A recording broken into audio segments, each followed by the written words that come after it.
Mesdames, Messieurs, bienvenue sur Gabon 24. Le Gabon est engagé dans un processus, vous le savez, de restauration de ses institutions et les autorités de la transition s'activent, elles, à honorer les engagements du pays envers les partenaires internationaux, notamment à leur arrivée. En août 2023, la dette atteignait des proportions inquiétantes. Aujourd'hui, le gouvernement de la transition s'active à apurer sa dette publique. Récemment, on l'a vu, le Gabon a soldé sa dette contractée auprès de la Banque mondiale par le paiement d'un montant d'un peu plus de 17 milliards de francs CFA.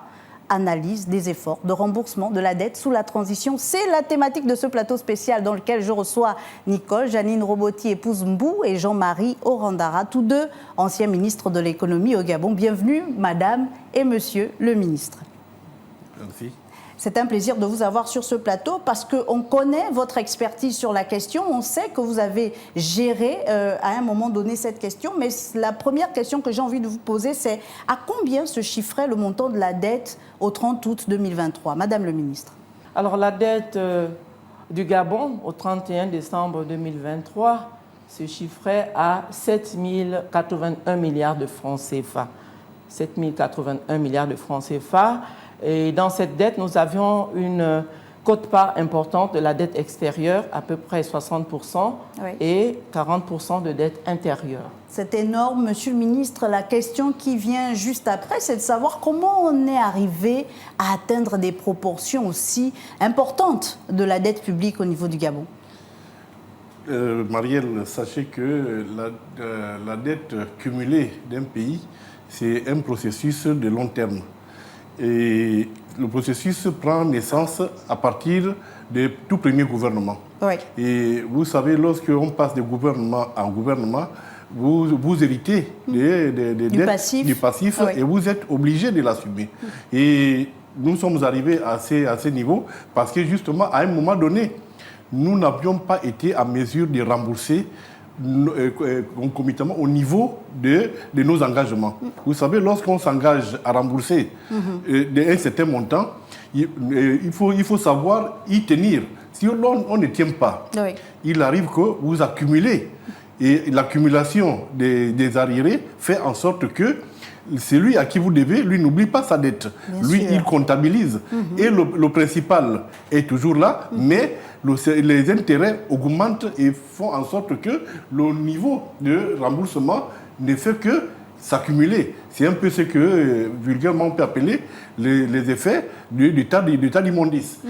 Quand vous ne balayez pas devant chez vous et que les immondices s'accumulent, à un moment donné, ça dépasse le niveau du toit de la maison. Et c'est ce qui s'est passé au Gabon. Est-ce que c'est dire que le pays ne remboursait pas sa dette ou c'est dire qu'on continuait simplement de s'endetter malgré le fait qu'elle était déjà là, la dette en question? Non, nous remboursions notre dette, mais les besoins étant toujours supérieurs, oui, aux ressources, oui, nous continuons à nous endetter. Et vous savez, le principe n'est pas la dette en elle-même. Le problème, c'est la confiance que révèle la signature du pays. Oui. Tant que votre signature est valable et acceptée, mais vos créanciers vous font confiance. Même lorsque vous devez à votre banquier, que vous lui dites que, rassurez-vous, tant que mes affaires marchent, je vous rembourserai, lui, il a confiance en vous. Vous êtes un bon client. Mais il arrive un moment où vous vous rendez compte que les difficultés, que ce soit des conjoncturelles ou bien des difficultés structurelles, vous amènent à ne pas pouvoir y faire face. Et face à cela, vous êtes obligé de repartir vers le créancier pour lui dire « asseyons-nous, parce que là, je suis dans l'incapacité de rembourser tel que je m'étais engagé ». Mais le pays a toujours remboursé, sinon on ne serait pas arrivé à ce niveau d'endettement. Parce que pour qu'on arrive à ce niveau d'endettement, c'est que nous remboursions et derrière, nous endettions. Donc, vous savez, un pays ne vit pas à vaste, il ne vit pas en autarcie. Oui. Le pays a besoin de l'extérieur et le pays a besoin également que l'extérieur lui fasse confiance. Et voilà comment la confiance nous a été accordée et nous sommes arrivés à ce niveau d'endettement. Alors, Madame Roboti, on était arrivé à un niveau, pour rester toujours sur le constat de 2023, où on nous a dit, au niveau sous-régional, qu'on dépassait le seuil d'endettement prévu par la CEMAC. On parlait de 70% en fonction du PIB. Peut-être nous expliquer aussi, parce que lorsqu'on lit un peu tout ce qui concerne l'économie, le grand public a du mal à comprendre. Quand on parle d'un pays qui a dépassé ce seuil, est-ce qu'il s'agit que véritablement il y a de quoi s'inquiéter ou est-ce que ça joue aussi en fonction du PIB de ce pays?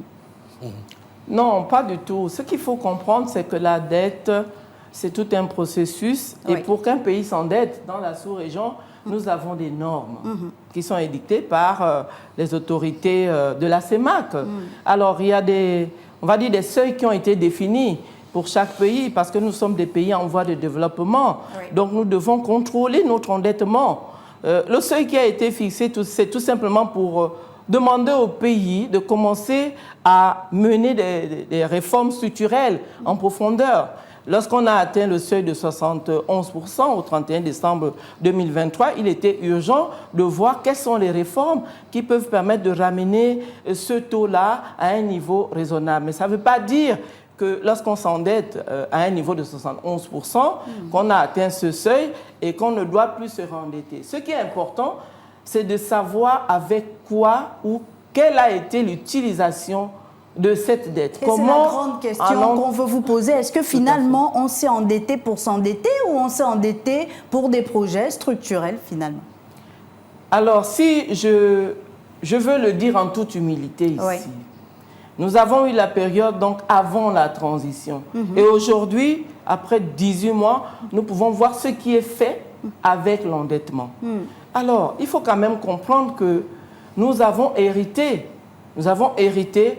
d'un certain nombre de pratiques même avec les bailleurs de fonds, qui faisaient en sorte que l'endettement n'était pas un endettement qualitatif pour le Gabon. Aujourd'hui, on le voit, on a des réalisations qui sortent, on a des infrastructures qui sortent ici de terre. Le pays est pratiquement en construction.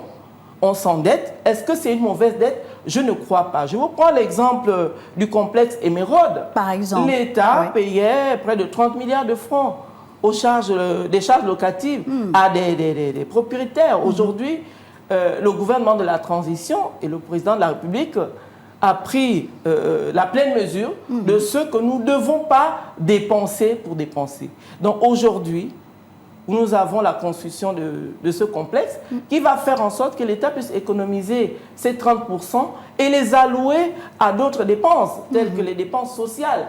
Donc c'est cela, c'est-à-dire qu'il ne faut pas s'endetter pour s'endetter. Oui. Nous avons effectivement fait ce constat et nous pouvons dire qu'aujourd'hui, ce qui se réalise devant nous est de nature à nous satisfaire et à garantir qu'au final, même si nous nous sommes endettés, mais nous nous sommes endettés pour des projets qui sont visibles. Pas qu'on ne le faisait pas avant, mais on ne le faisait peut-être pas assez bien.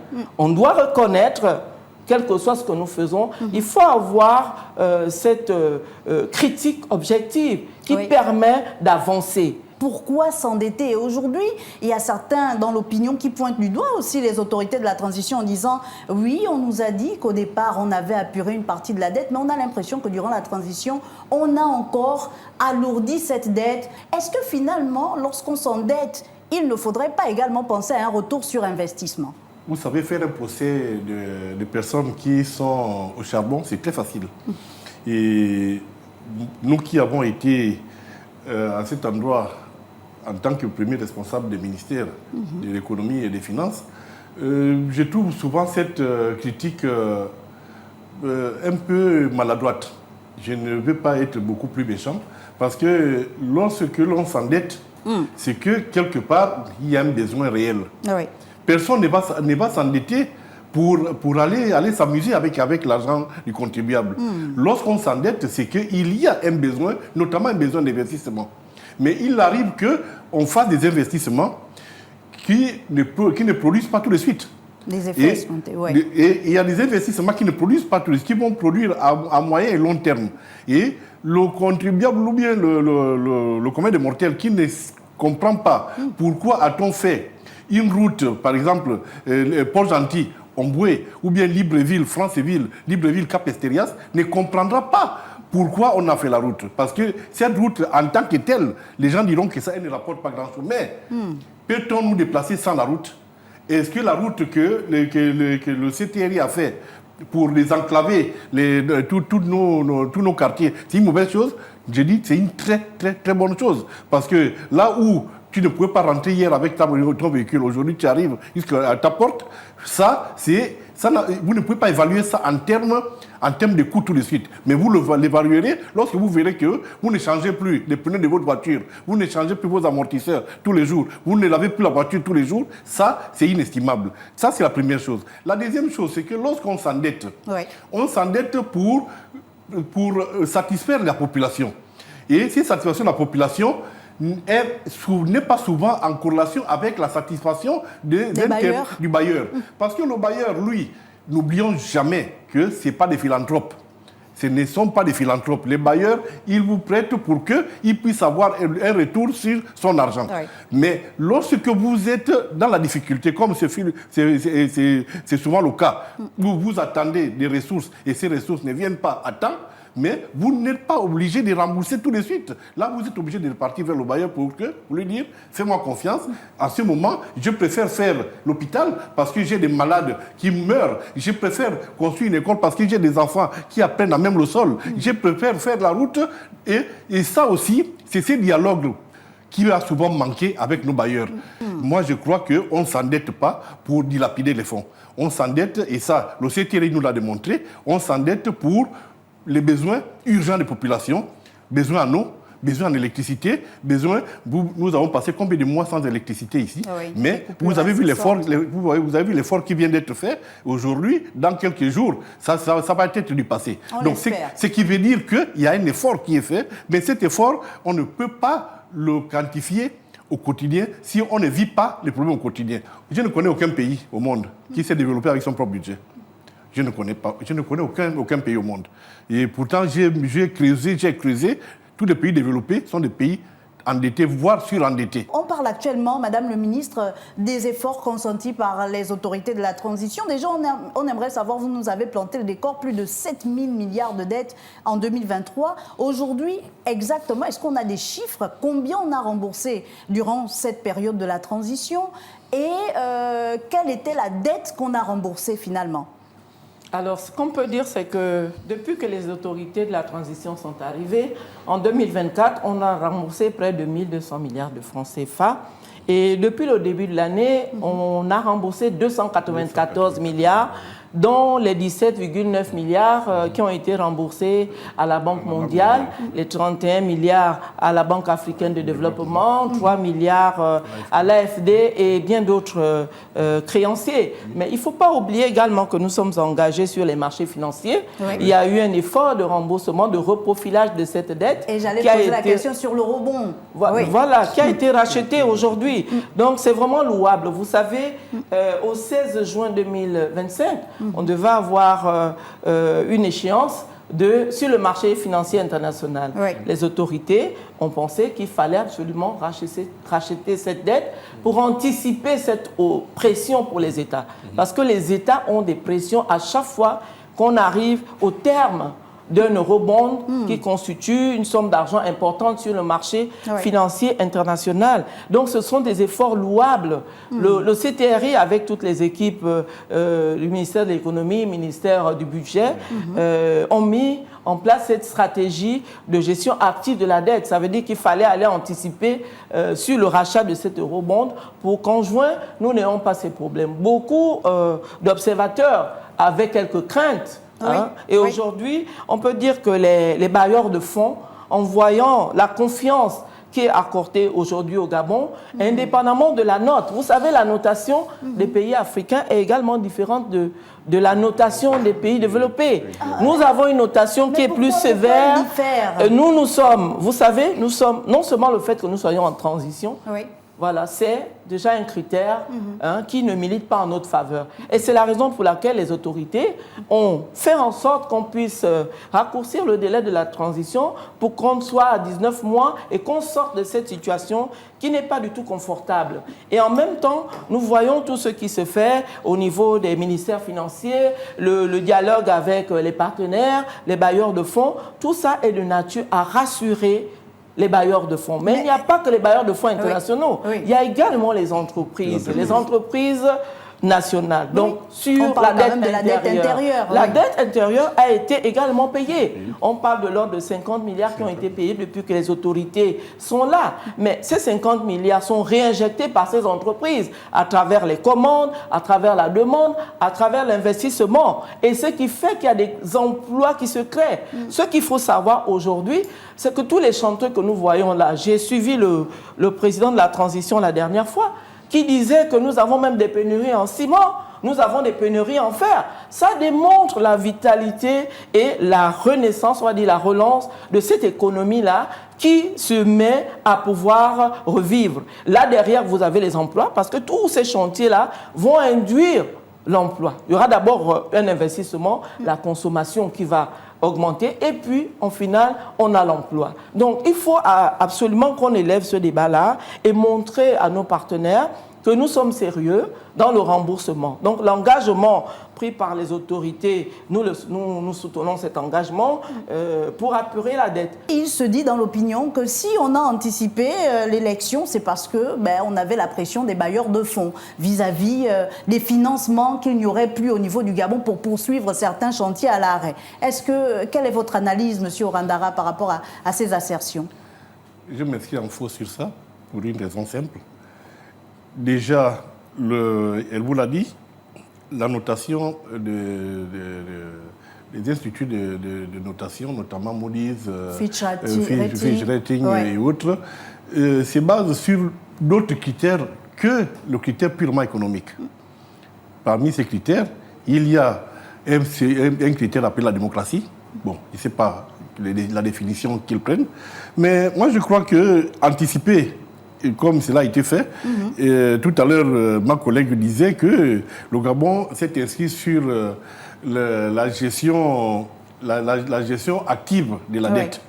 Et moi, je crois qu'il n'y a pas que la gestion active de la dette qui a été faite. Ça aussi, la gestion active de la politique vient d'être faite en raccourcissant les délais de la transition. Que c'est nous-mêmes qui avons dit qu'il fallait une transition de temps de mois. Mais en la raccourcissant, pourquoi est-ce que lorsqu'on a fixé 2 ans, personne ne nous a critiqué, mais en raccourcissant, on nous critique. Moi, je crois qu'en raccourcissant, cela prouve bien à suffisance que ce qui devait être fait en 2 ans a été fait en 19 mois. Donc, pour moi, c'est une très bonne chose. Il faut bien qu'on sorte de la transition. Sachez bien que le PIB, c'est la somme des valeurs ajoutées créées par le pays. Si le pays se met en chantier, tel que vient de vous le dire, et que les gens travaillent, et qu'il y ait de l'emploi, il y ait des ressources qui sont créées, notre PIB va exploser. Et vos 70%, mécaniquement, deviendront peut-être 50% demain. Donc, j'ai toujours dit à mes collaborateurs, ne nous fions pas au taux.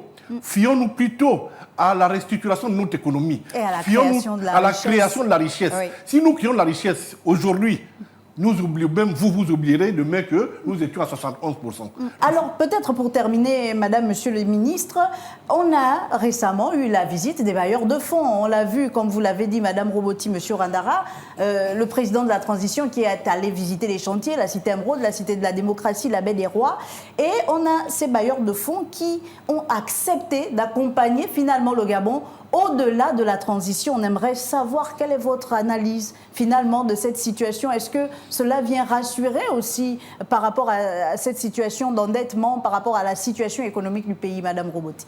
Merci, mais je pense que, vous savez, l'environnement financier a besoin d'être rassuré. Une fois qu'ils ont ces assurances-là, vraiment, ils sont enclins à vous accompagner. Aujourd'hui, on voit tout ce qui se passe, et pas seulement les bailleurs de fonds internationaux, mais même les banques locales. Il y a 2 jours, nous avons vu la signature d'un certain nombre d'accords. Voilà pour ces banques-là, locales, d'accompagner le chef de l'État dans sa vision de ce qu'il veut faire. Donc aujourd'hui, nous ne pouvons pas vraiment comment dirais-je, nous ne pouvons pas être un peu... Être frileux? Non, être frileux ou être... voilà, il faut présenter les points positifs et qui sont palpables. Nous ne pouvons pas analyser tout le temps les situations parce que les situations dépendent des contextes. Mais ce qui est palpable, c'est ce que nous voyons. Nous voyons les bailleurs de fonds s'aligner. Parce que je vais vous dire une chose, les bailleurs de fonds également peuvent être, on va dire, taxés à tort, parce qu'on a des conditions qui ne peuvent pas permettre de prendre en compte les aspirations du peuple. Oui. Et je pense que le ministre l'a dit tout à l'heure. Donc, il faut absolument qu'il y ait cette convergence de vues entre les États et les bailleurs de fonds. Et en plus, il faut que les bailleurs de fonds harmonisent leurs procédures. Cela a été dit dans leur conférence. Oui. Il y a une harmonisation des procédures. Oui. Ça veut dire que le bailleur de fonds, lorsqu'on veut financer un programme, deux bailleurs de fonds ne peuvent pas se mettre sur le même programme. Sinon, on peut se mettre sur le même programme tout en finançant on va dire des tranches différentes. Ou bien ou bien on va dire des domaines précis. Oui. Donc, il faut absolument que tout cet écosystème-là se mette en place. Aujourd'hui, toutes les conditions sont réunies, que ce soit sur la dette extérieure ou la dette intérieure. La dette intérieure, il manquait un maillon à cet écosystème. On a eu la création de la Société de garantie du Gabon, mais aujourd'hui, on note avec satisfaction la création de la Banque du commerce et de l'entrepreneuriat. Donc, vous voyez, il y a tout un dispositif à mettre en place. S'agissant des recettes fiscales, même si ce n'est pas le sujet, mais c'est lié. Oui. Donc, les finances publiques en général. Aujourd'hui, nous suivons les spots, la mise vraiment en pratique de la réforme foncière avec la contribution, CFU. La CFU, la contribution foncière unique. Donc, c'est pour vous dire qu'il y a la concrétisation de tous ces chantiers-là qui amènent à faire en sorte qu'on puisse donner du crédit aux autorités de la transition et en tête desquelles le chef de l'État. Madame Roboti, c'était votre mot de la fin. Monsieur Orandara, pour terminer, on l'a vu récemment, Ousmane Diagana, que vous connaissez bien, vice-président de la Banque mondiale, qui souligne que le Gabon est effectivement en chantier, qui se veut rassurant et qui finalement dit que le fait que le Gabon soit en chantier, cela permet également d'avoir des opportunités significatives. Peut-être pour finir, votre analyse sur ces propos et surtout quelles sont les opportunités qui pourraient être possibles au niveau du Gabon. Sachez une chose, on est peut-être riche. Et les banques, une banque comme la Banque mondiale, qui a pour objet d'accompagner les pays dans le cadre du développement, en voyant ce qui intéresse cette banque, c'est de toucher du doigt les réalisations. Et contrairement au discours des pourfendeurs et de tout ce monde, mais Ousmane Diagana, que je connais bien, vous l'avez bien dit, et il a touché du doigt. Il a fait le Saint Thomas. Il y en a qui dans la Bible qui n'aiment pas trop Saint Thomas, mais moi j'aime Saint Thomas parce que lui au moins, il constate ce qu'il a vu. Donc Ousmane Diagana a vu et a constaté que ce pays est un pays réellement en voie de décollage de son économie. Et c'est ça la relance de l'économie en réalité. Donc lorsqu'il voit les chantiers, il voit derrière la création d'emplois. Il voit derrière la distribution des richesses. Il voit derrière la distribution des dividendes et de tout pour les entreprises. Donc, il voit un écosystème qui est mis en place, qui est susceptible justement d'amener à accroître les ressources de ces pays. Et ce que je disais tout à l'heure, notre PIB, avec la création de ces richesses, va être augmenté, amenant ici et ainsi le fameux taux de 70% à être revu fortement à la baisse. Moi, je crois que c'est une bonne chose que nos partenaires internationaux, notamment la Banque mondiale, FMI, la BAD et autres, sachent que ce qui s'est fait au Gabon, ce n'est pas des effets d'annonce. C'est la réalité. Et en voyant ce qui s'est fait, aujourd'hui, il n'y a pas meilleur ambassadeur pour notre économie, il n'y a pas meilleur ambassadeur pour la transition du Gabon, il n'y a pas meilleur ambassadeur pour le président de la transition que ce qu'a vu l'œil du vice-président de la Banque mondiale. Et je crois que c'est une très bonne chose. Et pour que nous ne soyons pas ici dans le cas de dire qu'il y a un déni de ce qui a été fait, c'est tout simplement de dire que aucun pays ne vit en autarcie. Aucun pays ne se développe avec son propre budget. Aucun pays ne peut ne pas utiliser tout ce que l'écosystème mondial lui donne.